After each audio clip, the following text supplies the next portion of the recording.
Dear students, आज हम आपको माइक्रो कंट्रोलर के बारे में एक इंट्रोडक्शन देना चाहेंगे कि माइक्रो कंट्रोलर है क्या।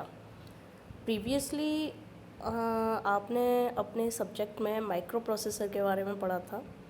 माइक्रो प्रोसेसर जो था आपका विदाउट इंटरनल मेमोरी अवेलेबल होने वाली एक चिप थी, लेकिन अगर हम उसी माइक्रो प्रोसेसर के साथ internal RAM, ROM, input output ports, timers, serial communication port, ये सब कुछ भी अवेलेबल करा दें तो वो हमारा माइक्रो कंट्रोलर बन जाता है। जैसे नेसेसरी टूल्स हैं एक माइक्रो कंट्रोलर के, हमारे क्या क्या आवश्यक टूल्स हैं। सीपीयू यानी सेंट्रल प्रोसेसिंग यूनिट, जो कि आपके प्रोसेसर में ही थी। Input output port, bus, address bus, data bus, memory हो गई आपकी random access memory, read only memory, timer हो गया, इंटरप्ट और सीरियल पोर्ट और पैरेलल पोर्ट। ये नेसेसरी इक्विपमेंट कह लीजिए, टूल कह लीजिए, आपके कंट्रोलर के हैं, आवश्यक टूल्स हैं। तो micro processor, general purpose micro processor में क्या था कि सीपीयू फॉर कंप्यूटर, उसमें कोई रैम नहीं थी, रोम नहीं था, input output port on CPU chip में इटसेल्फ अवेलेबल नहीं था। जैसे कि हमने प्रीवियस पढ़ा 8086 मोटरोला हो गया, तो ये सब हमारे माइक्रो प्रोसेसर थे। एक जनरल पर्पज माइक्रो प्रोसेसर का ब्लॉक डायग्राम दिया गया है जिसमें सीपीयू है, सीपीयू के साथ सीपीयू हो गया, और एक्सटर्नली इसमें RAM, ROM, input output port, timer, serial communication, ये एक्सटर्नली कनेक्ट करने होते हैं, इंटरनली ये अवेलेबल नहीं होते हैं। और जबकि माइक्रो कंट्रोलर का जो ब्लॉक डायग्राम दिया गया है आप देख रहे हो, इसमें एक छोटा सा डायग्राम बना के दिखाया गया है। तो माइक्रो कंट्रोलर क्या होता है, एक स्मॉलर कंप्यूटर होता है। ऑन चिप इसमें RAM, ROM, input output port, सारी चीज़ें अवेलेबल होती हैं। तो कुछ एग्जांपल्स हैं इसके, मोटरोला हो गया, 6811, इंटेल के हो गए 8051, जेलॉक के हो गए Z8 एंड PIC हो गया 16 सीरीज में।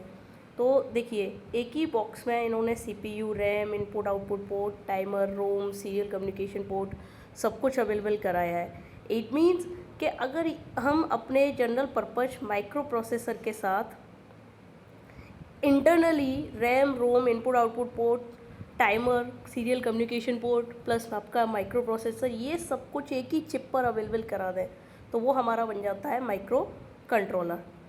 चलिए कंपैरिजन देख लेते हैं micro controller and micro processor में कि बेसिकली इनमें क्या डिफरेंस है, क्या तुलना है। तो माइक्रो प्रोसेसर क्या है कि CPU is stand alone. Microprocessor में जो सेंट्रल प्रोसेसिंग यूनिट होती है वो अकेले ही खड़ी रहती है। RAM, ROM, input output port, timer, ये सब कुछ सेपरेट होते हैं, उसमें चिप पर अवेलेबल नहीं होते हैं। जबकि इसके जस्ट अपोजिट होता है माइक्रो कंट्रोलर में। अभी हमने ब्लॉक डायग्राम में ऊपर देखा ही कि CPU, RAM, ROM, input output and timer, ये सभी एक ही यूनिट में अवेलेबल होते हैं माइक्रो कंट्रोलर के अंदर। माइक्रो प्रोसेसर में जो डिजाइनर है can decide on the amount of ROM, RAM and input output port, यानी डिजाइनर के द्वारा ही उसमें डिसाइड किया जाता है आपके रैम, रोम और इनपुट आउटपुट पोर्ट का जो अमाउंट है कि कितनी बाइट की, कितने बिट की आपकी रैम, रोम होनी चाहिए, कितने इनपुट आउटपुट पोर्ट्स होने चाहिए। जबकि माइक्रो कंट्रोलर में ऐसा नहीं होता है, ये इसमें डिजाइनर के द्वारा डिसाइड नहीं होता है, इसमें फिक्स होता है पहले से ही। जब ये डेवलप की जाती है, चिप बनाई जाती है मैन्युफैक्चरर के द्वारा, तो उसमें fix amount of on chip ROM और रैम और इनपुट आउटपुट पोर्ट अवेलेबल होते हैं। जो माइक्रो प्रोसेसर है वो आपका एक्सपेंसिव होता है, और जो आपका माइक्रो कंट्रोलर है for applications in which cost, power and space are critical, जहाँ वहाँ हम इसका यूज करते हैं। ये वर्सिटिलिटी में अवेलेबल है, ये सिंगल पर्पज के यूज के लिए है, जबकि माइक्रो प्रोसेसर आपका जनरल पर्पज यूज के लिए है। ये एक बेसिक सा डिफरेंस दिखाया गया है माइक्रो प्रोसेसर और माइक्रो कंट्रोलर के अंतर्गत कि दोनों में क्या कंपैरिजन है। तो जैसा कि ऊपर ही आपको बता दिया गया, दोनों के ब्लॉक डायग्राम्स दिखाए गए हैं, ये आपके दोनों के ब्लॉक डायग्राम्स हैं। और आपका प्रोसेसर में सारी चीज़ें सीपीयू से अलग होती हैं, सेपरेट होती हैं, जबकि कंट्रोलर में ये सारी चीज़ें एक ही चिप पर सीपीयू के साथ अवेलेबल होती हैं। तो एक बेसिक इंट्रोडक्शन तो आपका माइक्रो कंट्रोलर का ये हो गया। उसके बाद हम माइक्रो कंट्रोलर के बारे में और भी जानकारी जानेंगे, इसके आर्किटेक्चर के बारे में पढ़ेंगे। तो 8051 माइक्रो कंट्रोलर जो है एक्चुअली इंक्लूड है whole family of microcontrollers. Sorry, ये माइक्रो कंट्रोलर की होल फैमिली, कंप्लीट फैमिली को इंक्लूड करता है। That have numbers ranging from 8031 to 8751, यानी कि जिसकी रेंज जो है हमारी 8031 से 8751 तक है, और अवेलेबल है N channel metal oxide semiconductor में टाइप में, और complementary metal oxide semiconductor silicon में कंस्ट्रक्शन इसकी जो टाइप है। ये एक ब्लॉक डायग्राम दिया है आपके 8051 माइक्रो कंट्रोलर का। डीपली तो नहीं है आपके सिलेबस में, लेकिन आपको जनरल पर्पज एक इंट्रोडक्शन के लिए जानना ज़रूरी है कि क्या क्या होता है। तो देखिए, ALU आपका प्रोसेसर में भी था, AB रजिस्टर, PC रजिस्टर यानी प्रोग्राम काउंटर रजिस्टर, डेटा ये उसमें 8085 माइक्रो प्रोसेसर में भी थे।